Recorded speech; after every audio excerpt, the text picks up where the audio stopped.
L'amour. Nous allons parler de l'amour. Comment nous concevons l'amour? L'amour n'est pas un sentiment. L'amour est un don de Dieu. L'amour est une grâce que Dieu seul peut nous communiquer. Aucun homme ne peut nous donner l'amour.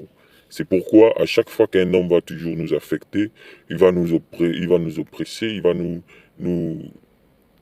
va nous attrister, notre cœur sera toujours troublé. Ou bien lorsqu'un homme posera une action négative contre ce qu'on veut, cela va toujours nous affecter parce que nous avons du sentiment. L'amour est plus grand que ça. Il y a l'amour des hommes et l'amour de Dieu. L'amour de Dieu est différent de l'amour des hommes. Nous, les hommes, nous marchons avec l'hypocrisie. Si un homme nous attriste, nous ne voulons plus entendre parler de lui. Nous ne voulons plus le voir. Or, Dieu, lui, son amour est différent. Dieu t'apprend qu'il est venu pour te réconcilier avec lui et il est venu te réconcilier avec les hommes.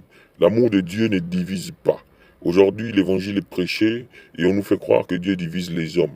Si, comme les prédicateurs aujourd'hui qui ont décidé de faire de l'évangile du commerce, il suffit qu'un fidèle dise qu'il n'a pas pu donner sa dîme, ça devient un problème. Nous ne sommes pas dans le temple de Dieu pour faire du commerce, mais pour propager la vie. Pour propager la vie.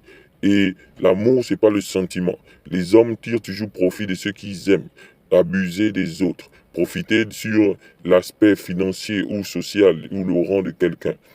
Et c'est ainsi que l'amour n'est pas exprimé comme il faut. L'amour de Dieu est plus grand que ça. Dieu est venu pour rassembler les hommes. Nous nous sommes divisés par nous-mêmes, par nos péchés, par nos fautes.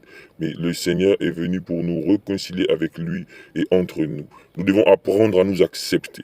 Toi qui offenses l'autre, tu n'es pas meilleur que celui qui t'a offensé et celui qui a offensé n'est pas meilleur que l'autre. Nous devons sortir de notre ego. Nous devons sortir de notre mépris. Nous devons sortir de l'orgueil. Tout ceci sont des semences qui appartiennent à Satan, car c'est lui qui veut nous séparer de Dieu. C'est lui qui veut nous séparer de la vie que le Seigneur est venu nous rendre. Car nous pouvons être vivants dans un corps physique, mais être morts en esprit. Recherchons la vie de l'esprit, et seul Dieu peut nous la communiquer. Que la gloire lui soit rendue. Soyons bénis. Amen.